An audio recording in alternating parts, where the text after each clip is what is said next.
بسم الله الرحمن الرحيم قل سيروا في الأرض فانظروا كيف كان عاقبة الذين من قبل كان أكثرهم مشركين۔ میرے قوم کے بھائیوں، سورۃ روم کی ایک آیت آپ کے سامنے تلاوت کی ہے۔ نہ کوئی سیاسی کمپین چلانے آئے ہیں، نہ کسی مسجد کا چندہ لینے آئے ہیں، ایک بلا سبق یاد دلانے آئے ہیں۔ چونکہ نبی کریم صلی اللہ علیہ وسلم اللہ کے آخری رسول، آخری نبی ہے، اب دین کی دعوت کا یہ کام اللہ رب العزت نے اس امت کے ذمہ لگایا ہے، تو اس ڈیوٹی کو نبھانے آپ کے سامنے آئے ہیں۔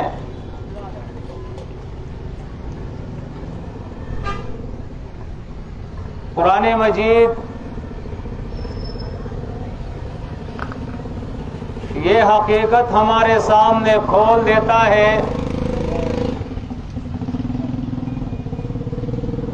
کہ بہت ساری قومیں ایسی ہیں جو اللہ کو مانتی ہے،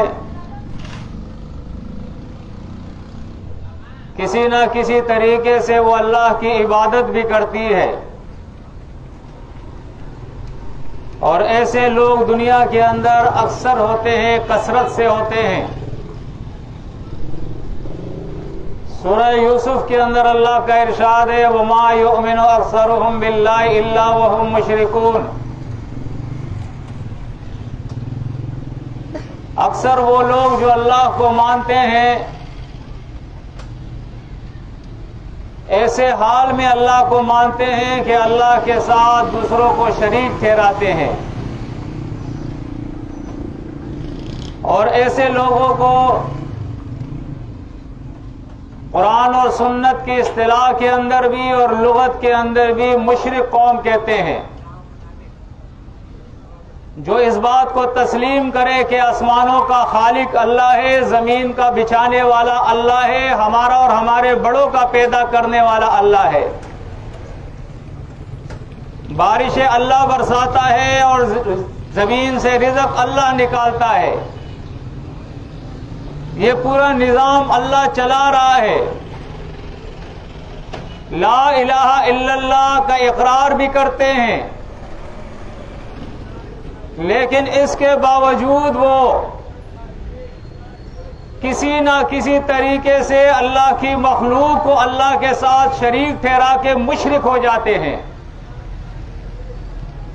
اب قرآن مجید کہتا ہے کہ ایسے جتنے بھی لوگ ہیں، ان کے چہروں پہ داڑیاں ہو، وہ رات کو اٹھ کر تہجد پڑھے، 5 وقتہ نماز ادا کرے، حج اور عمرہ ادا کرے، خیر و خیرات کرے، اولئک حبطت اعمالهم وفی النار هم خالدون۔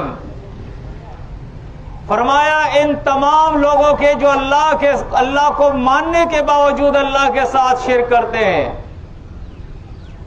ان کے سارے نیک اعمال اللہ کے بارگاہ کے اندر غارت ہے، تباہ اور برباد ہے، قابل قبول نہیں ہے اللہ کو۔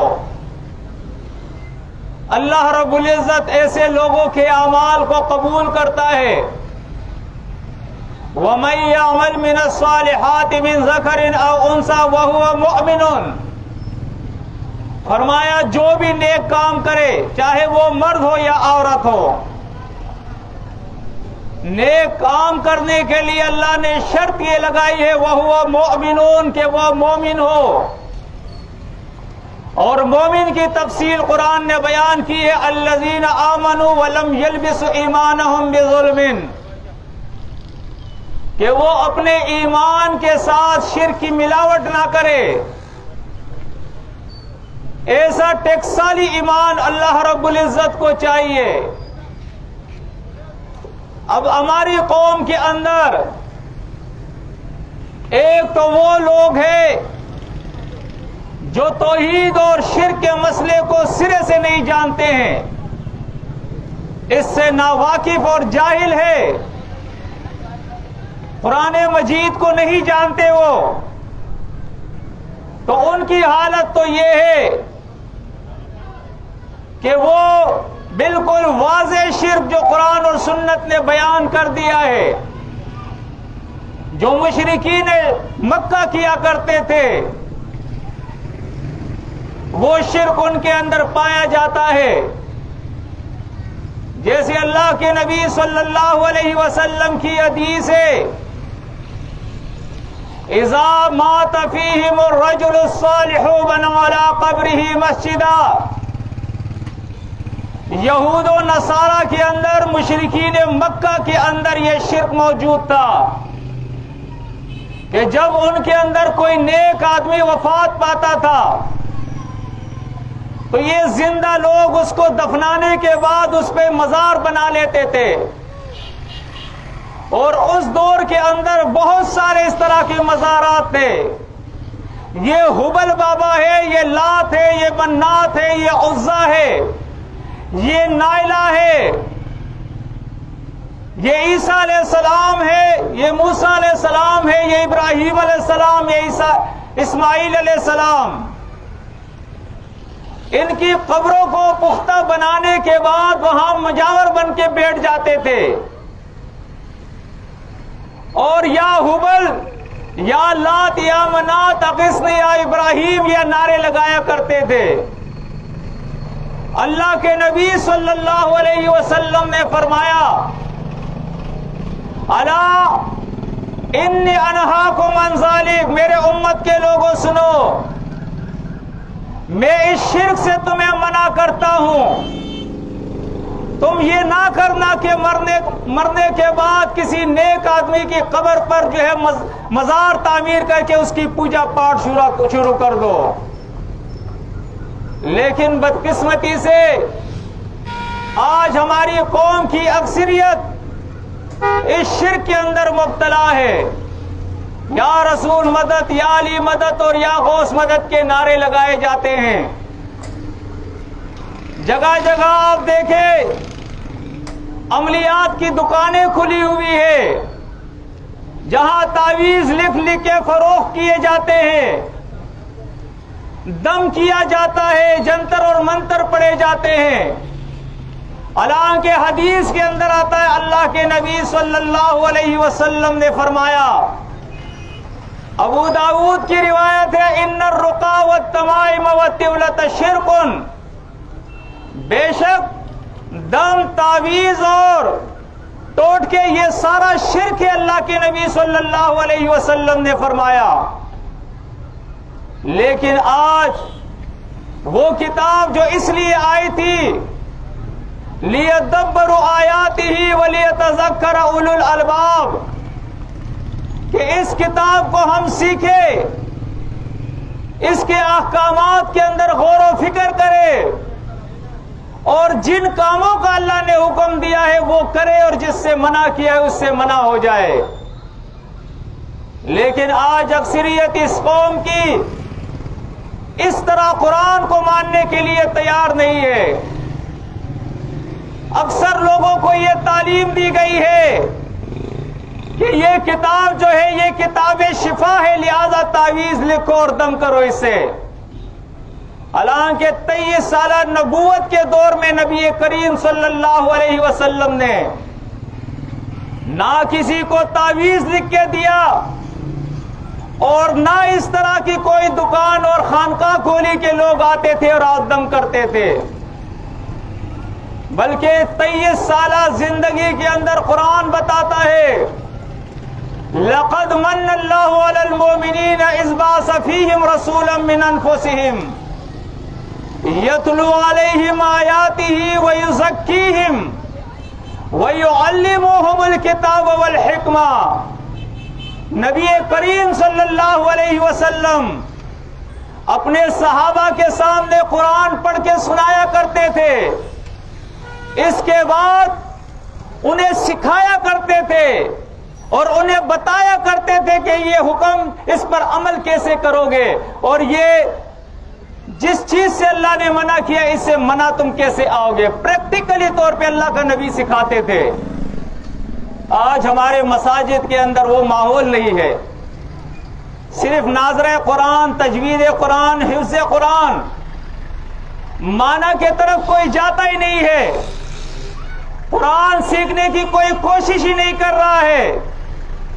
یہی وجہ ہے کہ آپ دیکھیں کہ پورے ملک کے اندر افراتفری ہے، مہنگائی ہے، ظلم ہے، بربریت ہے، اور وہ جرم جس کو قرآن نے سب سے بڑا ظلم کہا ہے، ان الشرک لظلم عظیم، آج اس قوم کے اندر وہ شرک پھیلا ہوا ہے۔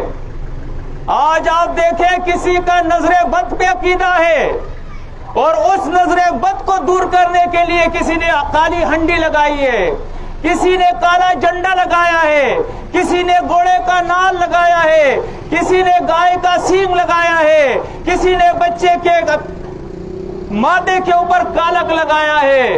اگر یہ نظر بد کا عقیدہ اس امت کا نہ ہوتا تو یہ شرک کے دروازے نہ کھلتے۔ آج ہمارے مولوی صاحبان لوگوں کو روایتیں دیتے ہیں کہ دیکھو اس روایت میں نظر بد کا ثبوت ہے۔ اللہ کے بندو، یہ آنکھیں اللہ نے دیکھنے کے لیے دی ہے، اس میں میزائل نہیں کہ کسی کی مکان کو گرا دیے، جس طرح اللہ نے کان سننے کے لیے دیے ہیں۔ آج اس امت کا حال آپ دیکھیں، بحیثیت مجموعی آج یہ امت سحر جیسے عقیدے کے اندر مبتلا ہو گئی ہے۔ آج جس قوم، جس ملک اور جس گھر کے اندر لڑائی اور فساد ہو، وہ کہتے ہیں جی اس پر کسی نے جادو کر دیا ہے۔ جادو نہیں، قرآن کہتا ہے وَمَا صَابَكُم مِّن مُّصِيبَةٍ فَبِمَا كَسَبَتْ أَيْدِيكُمْ، یہ جو تمہارے گھر میں افراتفری ہے، بے چینی اور بے سکونی ہے، جھگڑے ہیں، یہ تمہارے اعمال کی شامت ہے۔ جب تم اللہ کی نافرمانی کرتے ہو تو یہ مصیبت آتی ہے۔ اللہ کے بندو، قرآن نے واضح فیصلے کر دیے ہیں، وَلَا يُفْلِحُ السَّاحِرُ حَيْثُ أَتَىٰ، یہ ساحر جو بھی کر لے یہ کامیاب نہیں ہو سکتا ہے۔ وَمَا هُمْ بِضَارِّينَ مِنْ أَحَدٍ، یہ اپنے جادو سے کسی کو بھی نقصان نہیں دے سکتا ہے۔ لیکن آج بعض روایات کی وجہ سے یہ بہت بڑا جھوٹ دنیا کے اندر پھیلایا گیا ہے کہ اللہ کے نبی پہ بھی جادو کر دیا گیا ہے۔ سُحِرَ النَّبِيُّ صلی اللہ علیہ وسلم يُخَيَّلُ إِلَيْهِ أَنَّهُ يَفْعَلُ شَيْئًا وَمَا يَفْعَلُهُ، اللہ کے نبی پہ جادو ہوا تھا، ایسا جادو کہ اللہ کے نبی کو پتہ ہی نہیں تھا کہ میں نے فلاں کام کیا ہے یا نہیں کیا ہے۔ اللہ کے بندو، جب نبی پہ ایسا جادو ہو جائے جس کو اپنی زندگی کا بھی پتہ نہیں، اپنے معمولات کا بھی پتہ نہیں کہ میں نے فلاں کام کیا ہے یا نہیں کیا، تو یہ تو سارا دین مشکوک ہو جائے گا۔ اس لیے اللہ نے اپنی کتاب کے اندر بیان فرما دیا۔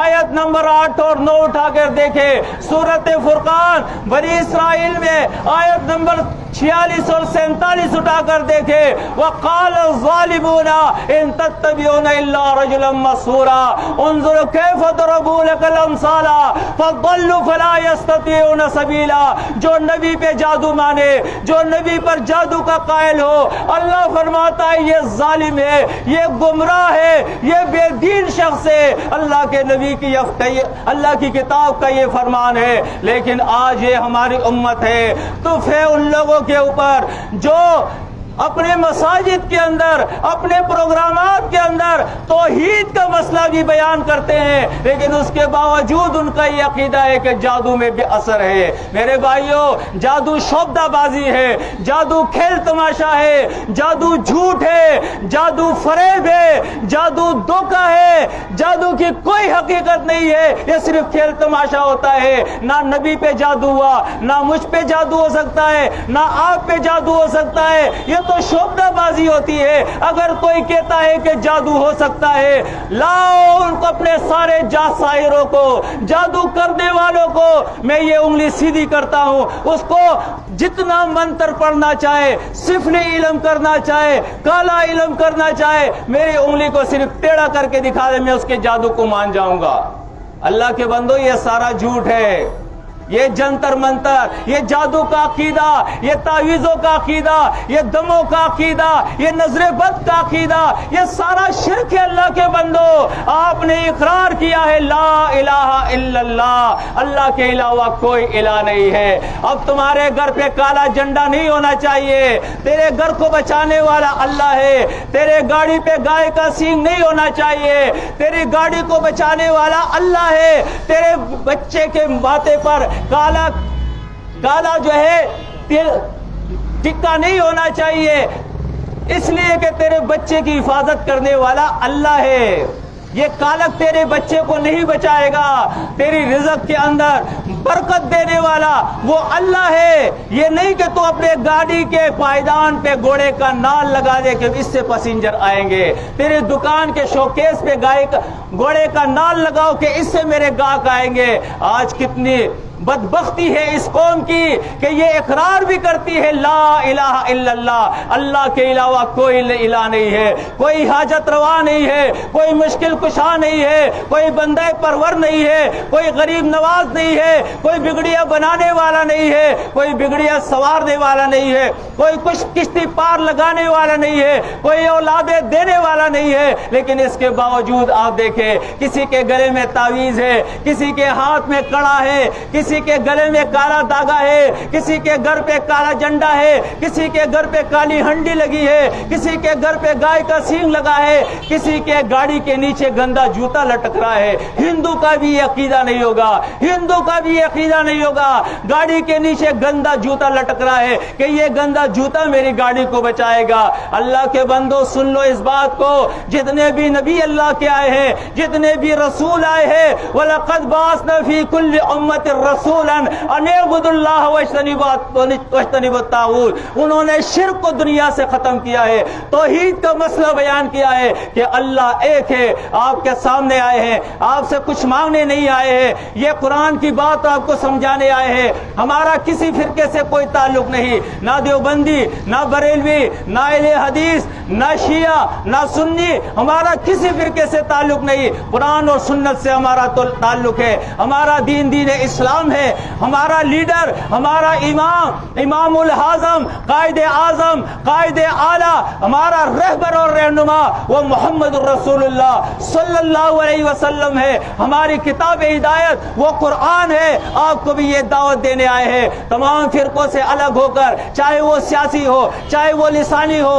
چاہے وہ مذہبی ہو، وَاعْتَصِمُوا بِحَبْلِ اللَّهِ جَمِيعًا وَلَا تَفَرَّقُوا، سب اللہ کی کتاب پر ایک ہو جاؤ، ان فرقوں سے خلا حاصل کر لو، اللہ کو ایک مانو، اس کا کوئی شریک نہیں ہے۔ یہ جتنے بھی باطل عقیدے ہیں ان سے چھٹکارا حاصل کر لو۔ وہ اللہ ہمارے گردن کے رگوں سے قریب ہے، وہ ہمارے دل کی باتوں کو جانتا ہے، وہ ہماری آنکھوں کی خیانت کو جانتا ہے۔ ان اللہ علی کل شیء قدیر ہے، وہ ہر چیز پر قادر ہے، ہر زبان کو جانتا ہے، ہر کسی کو پہچانتا ہے۔ میرے بھائیوں، وہ اپنی کتاب میں مجھ سے اور آپ سے سوال کرتا ہے الیس اللہ بکاف عبدہ، کیا میں اپنے بندے کے لیے کافی نہیں؟ اگر تمہارا سوال جواب یہ ہے کہ ہاں اللہ اپنے بندے کے لیے کافی ہے تو شرک سے باز آ جاؤ، شرک سے باز آ جاؤ۔ جو بھی حاجت ہو اپنے رب سے مانگا کرو، نبی بھی اس کا محتاج ہے، ولی بھی اس کا محتاج ہے، مردے اس کے محتاج ہے، زندے اس کے محتاج ہے، جنات اس کے محتاج ہے، آسمان کے ملائکہ اس کے محتاج ہے۔ یا ایھا الناس انتم الفقراء الی اللہ، تم سب کے سب اللہ کے در کے فقیر ہو۔ انشاءاللہ اگر یہ عقیدہ رہے گا، در در کی ٹھوکریں نہیں کھاؤ گے اللہ کے بندو۔ اپنے گھر میں رات کو مصلی بچھائے اور رب کے سامنے روئے، اس سے مانگے، وہ ہر حاجت تمہاری پوری کر دے گا، یہ اس کا وعدہ ہے۔ لیکن دنیا میں جب زندگی گزارو تو اس کے احکامات کے مطابق گزارو، اس کے رسول کی سنتوں کے مطابق گزارو۔ یہ اسلام نہیں ہے کہ ہم نے کلمہ پڑھ لیا لا الہ الا اللہ محمد رسول اللہ اور اس کے بعد ہم چوریاں بھی کریں، ہم ڈکیتیاں بھی کریں، ہم ملاوٹ بھی کریں، ہم ناپ تول میں کبھی بھی کریں، ہم فحاشی اور بے حیائی بھی پھیلائیں، ہم سود کے اڈے بھی چلائیں، ہم منشیات کے اڈے بھی چلائیں۔ اللہ کے بندو یہ اسلام نہیں۔ اللہ کے نبی صلی اللہ علیہ وسلم کا ارشاد ہے اربع من کن فیہ کان منافقا خالصا، اللہ کے نبی نے فرمایا اگر یہ 4 خصلتیں بھی کسی میں ہوگی تو وہ پکا منافق ہے۔ کون سی؟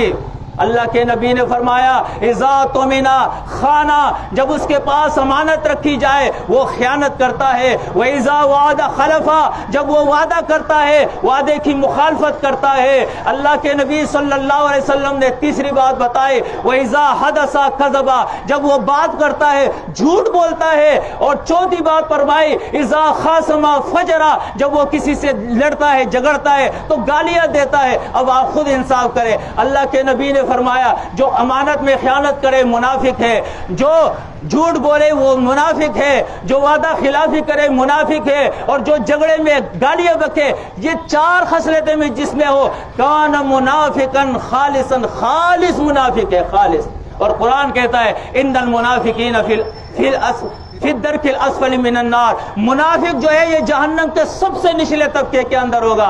اللہ کے بندو ذرا غور کرو، آج یہ امت کہاں چلے گئی؟ چار تو چھوڑے، زنا یہ کرے، جھوٹ یہ بولے، دغا بازی یہ کرے، ناپ تول میں کمی یہ کرے، رشوت یہ لے، سود یہ کرے، ناجائز قتل یہ کرے، غنڈہ گردیاں یہ کرے، لوگوں کی بے عزتیاں یہ کرے، لوگوں کی عصمت دری یہ کرے، ماں باپ کی نافرمانیاں یہ کرے، لوگوں کے حق تلفیاں یہ کرے، جو بھی برائیاں ہیں ساری اس کے اندر موجود ہے، پھر بھی یہ مسلمان ہے، پھر بھی یہ جنت میں جائے گا۔